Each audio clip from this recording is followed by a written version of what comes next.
What's up, everybody? It's me, Greg Miller from IGN PlayStation, alongside the guides guru, Colin Moriarty. Hey, Beyond.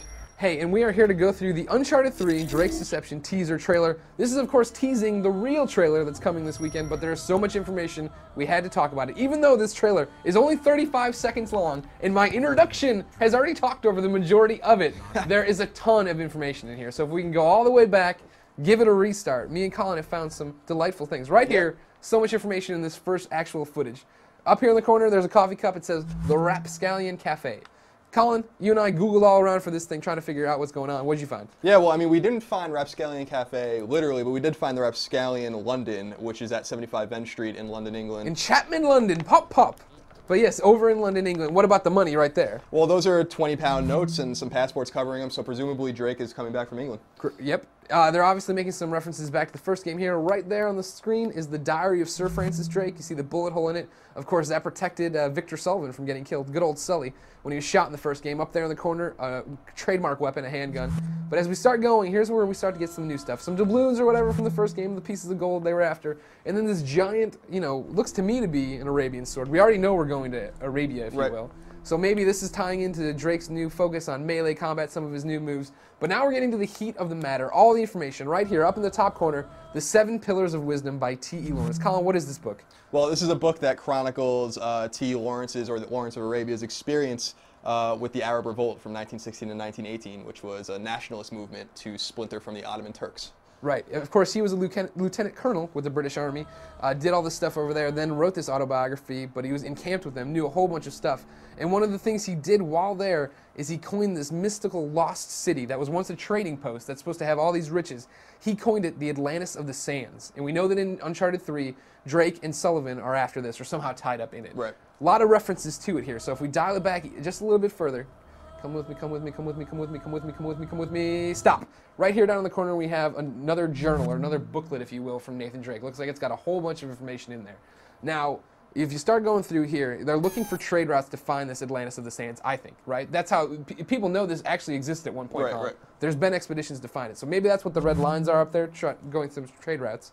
Now, if you look over here to the other side, though, on the left page, there's a circle thing that is not at all by the Arabian Empire, right, Colin? No, it's circling Indonesia. Now, presumably, this could be a route just from a throwback to Drake's fortune or something else. This could be a route for Drake's voyage around the world. Exactly, and I think that's something that's big to it, because if you notice right there, there's a quote, where I'm going off, there it is. There's a quote right there that says, "Greatness from small beginnings." What this quote is when Sir Francis Drake sailed around the world, he was the first Englishman to do so. So on April 4th, 1581, Queen Elizabeth presented him with a coat of arms, knighted him, and on the coat of arms, the Latin motto was, "Greatness from small beginnings." Then we have a whole bunch of puzzle-looking little things there, maybe horoscope symbols, maybe something else. But yeah, what do you got? Well, this Thomas Philby investigator, we did find some, we Googled a little bit, we did find some information on a citation from a book called The Southern Gates of Arabia, and it said, quote, where Thomas Thesiger and Phillips encountered the Ubar Road, and it's from the book The Road to Ubar, Finding the Atlantis of the Sands. While we're talking about Atlantis Sands, Ubar, Warbar, let's go forward a little bit further. There's a post-it note we're going to come back to, but right there, stop right there. Ubar, Warbar, and then underneath it, Iram of the Pillars. These are what locals were calling this mystical place, right? Yep. This lost city, the Atlantis of the Sands. And if you go even further there, you have City of Brass, right on that little notepad right there, right? City of Brass. These are all tied together. City of Brass is actually a short story in 1001 Nights, or Arabian Nights. It's a book, obviously, Colin, if you read once in a while. However, the City of Brass features a group of travelers on an archaeological expedition across the Sahara to find an ancient lost city and attempt to uncover a brass vessel that Solomon once used to trap a genie in it. Along the way, they encounter a mummified queen, petrified inhabitants, and lifelike humanoid robots, and seductive marionettes dancing without string. My God. Exciting, right? Lots going on there. I hope we see all of them in the game. But even more, Colin, what's that post-it note? Ooh, one more time back. What's the post-it note on T.E. Lawrence right there, Colin? What does it say? "Oh, Frontis, I don't care." Yeah, and it's over, obviously this is a map of the Arabian Peninsula. It's not Saudi Arabia yet. T.E. Lawrence was in Arabia before it became Saudi Arabia, so you can see the Red Sea to the west, etc., and so on. So this is obviously another reference to T.E. Lawrence, and actually it's a reference to a Greek historian. Yes. Herodotus, I can't pronounce things. Herodotus, I think, is what I have written down here phonetically, because I'm dumb. Anyways, in his story, there's this man who's gonna marry this princess, right? He gets drunk at a wedding though, and doesn't get to marry her because he starts dancing on the table, acting like an idiot. The king, princess's dad, of course, walks over and says, "You've danced away your bride." He says, "Oh, Frontis, I don't care." So that's it, right? How this ties into is that at T.E. Lawrence's cottage, he had above his door a little thing that said, "Oh, Frontis." This was where you're supposed to check your worries at the door kind of thing. Come in, have a good time. It was kind of a boys' club where you could come and listen to records, hang out at Cloud Hill, and not worry about anything. Colin, what do you think it means to the game? I don't know. I mean, I think I think all of this. I mean, the map and T. Lawrence's involvement and stuff really ties in the fact that this treasure obviously is the Iram of the Pillars or whatever, and is definitely World War I based. I'm kind of like looking forward to seeing like the other evidence that he has that ties in with his mystery. If we want to rewind here real quick, not that far. There you go. Well, right before the only concern I have about that note, you danced your bride away. Elena better still be in this game, and they better be together. I don't want any more in this, BS heartbreak. Just go have fun. Let them be together. Stop right here. Right there, we have a newspaper clipping. It is all about the death of T.E. Lawrence. It says there, Colonel Lawrence, hero of Arabia, dies of injury. Sorry.